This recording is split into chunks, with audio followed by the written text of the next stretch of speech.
Kita punya Stila. Terus dia nih adalah Stay All Day Dual Ended Waterproof Liquid Eyeliner. Kita beli yang dark brown.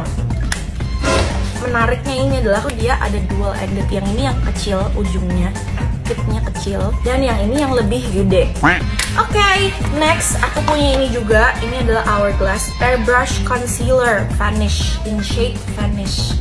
Lalu match stick yang Amber Sweat bronzer ya. Ini adalah Fox Filter Corta. Ini bisa buat di bawah mata karena lumayan dark circle gini ya. Nah ini yang terakhir kita beli Fenty Skin. Ini conditioning. Kenapa aku lagi suka banget beli lip oil? Karena so hydrating gitu kan.